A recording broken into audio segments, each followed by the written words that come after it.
Olá, meus amigos, que grande prazer estarmos juntos de novo. Eu sou o pastor Walter e este é o seu canal, o Colisor.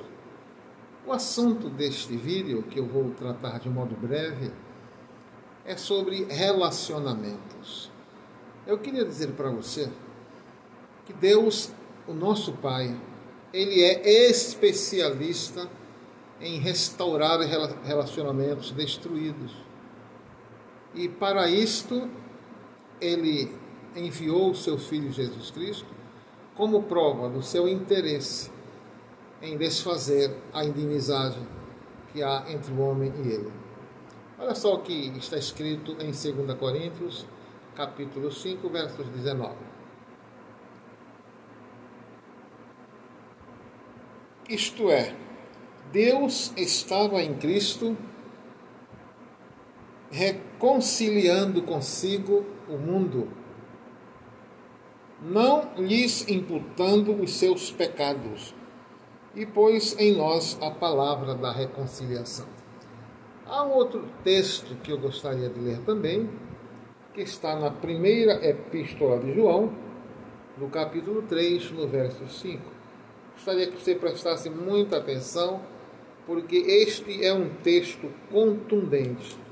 E para nós, que amamos ao Senhor, é muito importante prestarmos atenção no que está escrito. Olha só, qualquer que detesta a seu irmão é homicida. E vós sabeis que nenhum homicida tem permanecente nele a vida eterna. Amados, uma das coisas mais importantes na vida de um cristão, de um seguidor de Jesus, de um discípulo, é que ele não tenha no seu coração nenhuma mágoa, que não guarde no seu coração nenhum ressentimento. Porque a primeira condição para que nós sejamos perdoados é a nossa predisposição para perdoar quem nos ofendeu. Paulo está dizendo que Deus reconciliou o mundo consigo. É importante prestarmos atenção que o pecado criou uma barreira de inimizade entre Deus e o homem, porque Deus é santo e Ele não consegue, Ele não pode, é contra a sua natureza, conviver com o pecado. O homem cometeu uma desobediência, um pecado, e o seu pecado pôs uma parede entre ele e Deus, de modo que esta parede, esta barreira, precisava ser quebrada para que o homem tivesse oportunidade de voltar para o seu Criador em paz. Porque não existe paz no coração do homem quando ele está distante de Deus. Então Deus deu o primeiro passo. É interessante o comportamento de Deus, o modo como Ele nos ensina, é que na reconciliação dele com o homem, não foi o homem que foi até ele. Porque o homem é cego, o homem sem Deus, ele é cego. Ele nem sabe como falar com Deus. Mas foi Deus quem deu o passo inicial.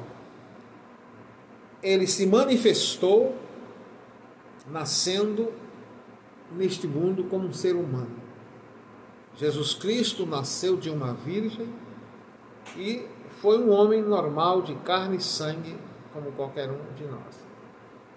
A diferença entre nós e Jesus Cristo é que ele foi concebido sem pecado, porque a sua concepção não envolveu o elemento masculino, que é o elemento que repassa o pecado. Não é a mulher que repassa o pecado, que faz o filho herdar o pecado, mas o pai. O pecado do pai entra na vida do filho quando ele é gerado. Então, Jesus Cristo foi gerado no ventre de Maria. Não houve transmissão da maldição do pecado. Ele é sem pecado.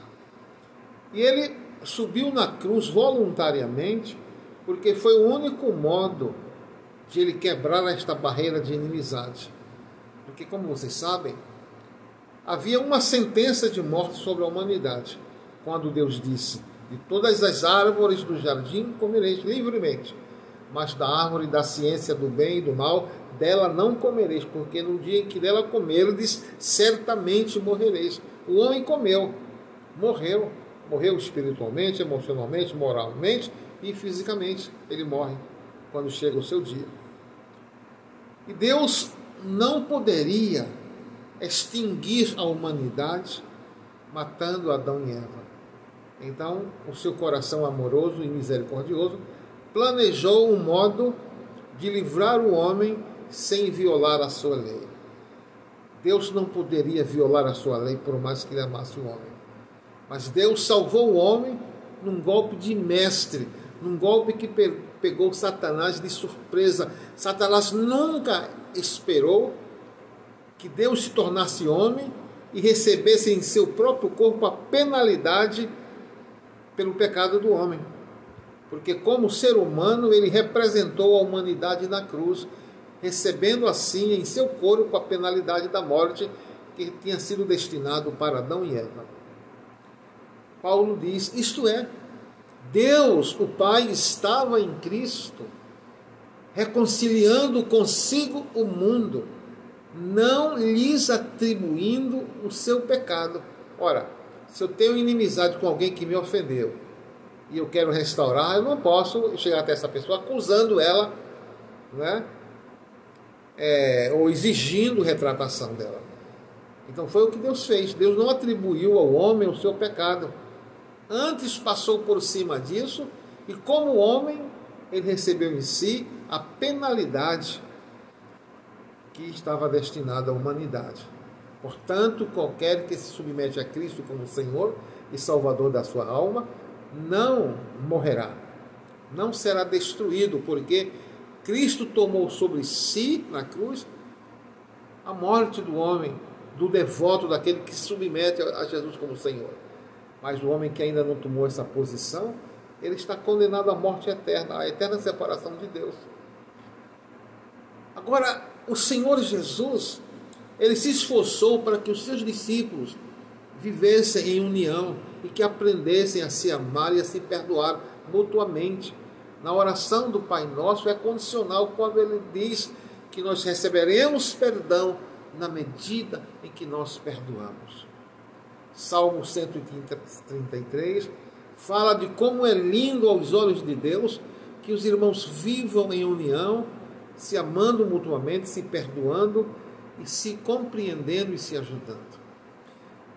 1 João capítulo 3, versículo 15 é uma palavra muito forte e que deveria alertar a todos aqueles que insistem em manter o ressentimento e manter o seu ofensor sob prisão. Porque quando eu não perdoo alguém que me ofendeu, eu mantenho esta pessoa sob prisão, ao mesmo tempo que ela também me mantém sob prisão. A falta de perdão, a falta de amor, a falta de um relacionamento saudável e amoroso é prejuízo para todo mundo. E João disse, vocês sabem, né, que aquela pessoa que detesta o seu irmão, que aborrece o seu irmão, é homicida. Isso é forte, não é? Mas é verdade. Está na palavra de Deus. Foi Deus quem falou pela boca de João. O homem e a mulher que detestam o seu próximo, principalmente o seu irmão na fé, ele é homicida, porque esse texto não está falando de relacionamentos entre estranhos, mas entre irmãos em Cristo. Porque ele tem a vida eterna, mas se ele manter o ressentimento no seu coração e a falta de perdão, se ele não tiver um relacionamento amoroso com o seu irmão, ele não vai ter a vida eterna para sempre. Um dia ele vai perder, porque na verdade ele está quebrando a regra principal do relacionamento, que é não atribuir a culpa àquele que te ofendeu para que o relacionamento seja restaurado. Então, quem detesta o seu irmão é homicida. e tem em si a vida eterna, mas não para sempre, porque se ele morrer naquela situação de mágoa, de ressentimento, com seu relacionamento com o seu semelhante, com o seu irmão em Cristo destruído, ele vai se perder. Então a mensagem deste vídeo é que você precisa se reconciliar imediatamente com o seu próximo, com o seu irmão, principalmente seu irmão na fé. Né? Ainda que ele não te procure para pedir perdão, você deve ir até ele. Foi o que Jesus ensinou. Está com uma oferta para colocar no altar, tem alguém, você está magoado com alguém, tem alguém magoado com você, vai lá, reconcilia e traz a tua oferta. Isso é a ordem de Jesus. Isso é condição imprescindível para que o nosso relacionamento com ele permaneça abençoado e frutífero. Então, o homem que mantém seu irmão cativo, sob ressentimento, ele deve procurar imediatamente se reconciliar com seu adversário, antes que ele seja lançado na prisão. Porque dificilmente alguém que está em prisão, ele sai pela sua própria força. Então, vamos reconciliar. Vamos imitar o nosso Pai, que é especialista em reconciliar. Ele deu a sua própria vida para nos reconciliar com Ele. Então vamos dar a vida pelos irmãos. Porque em 1 João capítulo 3, versículo 16, diz que assim como Jesus deu a sua vida por nós, nós devemos dar a vida pelos nossos irmãos. Então relacionamentos precisam ser restaurados, precisam ser frutíferos e produtivos, porque todos nós ganharemos com isso. Este é o canal O Colisor, eu sou o pastor Walter. Se você gostou do assunto, dê o seu like e compartilhe com outros para darmos relevância ao nosso canal. Deus abençoe a todos e até a próxima.